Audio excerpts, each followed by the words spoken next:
రాకాలోకంకి స్వాగతం. ఈ కంటెంట్ మీకు నచ్చినట్టయితే లైక్ చేయండి, మీ బంధుమిత్రులకు షేర్ చేయండి. ఇప్పటివరకు సబ్స్క్రైబ్ చేసుకోకపోతే సబ్స్క్రైబ్ బటన్ని నొక్కండి, అదేవిధంగా బెల్ ఐకాన్ని కూడా తప్పనిసరిగా నొక్కండి. మిత్రులారా, బంగ్లాదేశ్కి కష్టకాలం వచ్చింది, ప్రజలకు అన్నం పెట్టలేకపోతోంది.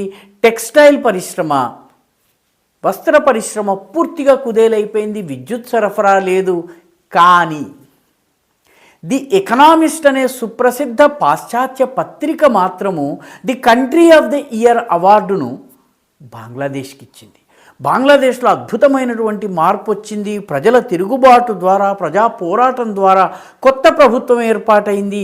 ఒక నియంతను తొలగించి మరొక మంచి పాలకుడు వచ్చాడు. కాబట్టి ఈ ప్రజా పోరాటం చేసినందుకు బంగ్లాదేశ్ని కంట్రీ ఆఫ్ ది ఇయర్గా గుర్తిస్తున్నామని చెప్పి ది ఎకనామిస్ట్ చెప్పింది. తమాషా ఏంటంటే, ది ఎకనామిస్ట్ పత్రిక కొన్ని సంవత్సరాల క్రితం, ఒక 2 సంవత్సరాల క్రితము యుక్రెయిన్ని కూడా కంట్రీ ఆఫ్ ది ఇయర్గా ప్రకటించింది. యుక్రెయిన్ యుద్ధంలో ఉంది, నాశనం అవుతోంది. యుక్రెయిన్ తన భూమిని కాపాడుకోలేకపోతోంది. యుద్ధమైతే కొనసాగించగలుగుతోంది కానీ గణనీయమైనటువంటి విజయాలు సంపాదించలేకపోతోంది. కానీ యుక్రెయిన్ని కంట్రీ ఆఫ్ ది ఇయర్గా ప్రకటించింది. అంటే ఏ దేశాలైతే అమెరికాకి కొమ్ము కాస్తాయో, అమెరికా కోరుకున్నటువంటి రీతిలో పనిచేస్తాయో ఆ దేశాలు కంట్రీ ఆఫ్ ది ఇయర్ అవుతాయి. ఇప్పుడు బంగ్లాదేశ్ కూడా కంట్రీ ఆఫ్ ది ఇయర్. కానీ ఈ country of the year December 31 వరకు, లేకపోతే జనవరి 21 వరకే ఉంటుందేమో, ఆ తర్వాత మారిపోతుందేమో. ఇప్పుడు బంగ్లాదేశ్లో ఈ ప్రశ్న చాలా ప్రామినెంట్గా వినిపిస్తోంది. కారణం ఏంటంటే, బైడెన్ దిగిపోతారు, ట్రంప్ వస్తారు. ట్రంప్ బంగ్లాదేశ్ విషయంలో ఆయన విధానాలు వేరుగా ఉండబోతున్నాయి. ముఖ్యంగా బంగ్లాదేశ్లో ఉన్నటువంటి హిందూ మైనారిటీల గురించి, బుద్ధిస్ట్ మైనారిటీల గురించి ఆయన గళం విప్పారు, చాలా స్పష్టంగా మాట్లాడారు. బంగ్లాదేశ్లో ఉన్నటువంటి మహమ్మద్ యూనుస్ ప్రభుత్వానికి, మహమ్మద్ యూనుస్కి ఆయనకి పెద్ద సత్సంబంధాలు లేవు. ఆయన బిల్ క్లింటన్ మనిషి, ముఖ్యంగా డెమోక్రట్ వ్యవస్థకు చెందినటువంటి వాళ్ళు, అమెరికన్ డీప్ స్టేట్కి అనుకూలురు, ట్రంప్కి వ్యతిరేకంగా ప్రచారం చేసిన వారు. కాబట్టి మహమ్మద్ యూనుస్కు జనవరి నెల నుంచి కష్టకాలం ప్రారంభమవుతుంది. దాని తొలి సూచనలు ఇప్పటికే కనిపించడం మొదలైనవి.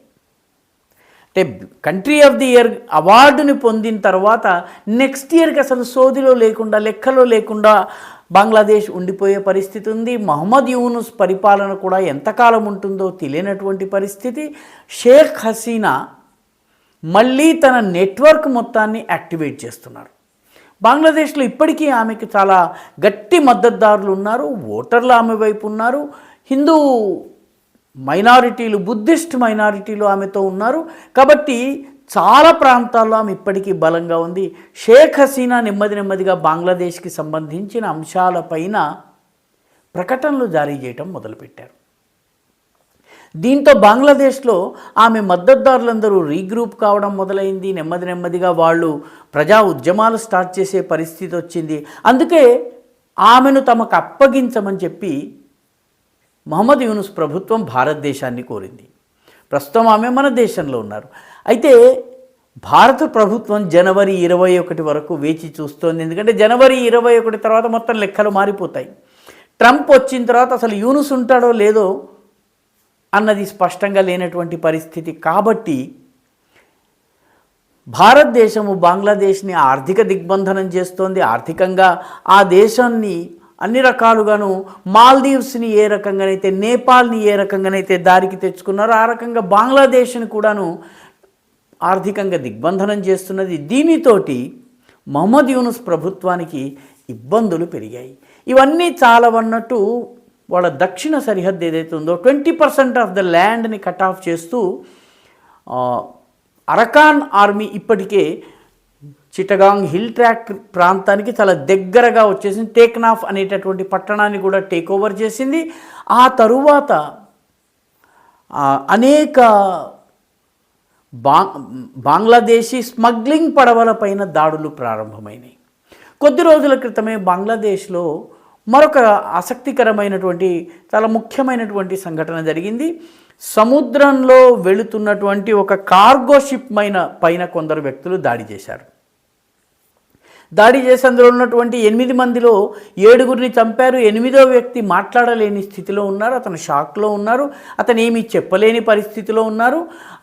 దాంతో ఈ సంఘటన ఎవరు చేశారన్నటువంటి ప్రశ్న వచ్చింది. బంగ్లాదేశ్ అఫీషియల్ వెర్షన్ ఏంటంటే డెకాయిట్లు ఈ పని చేశారని.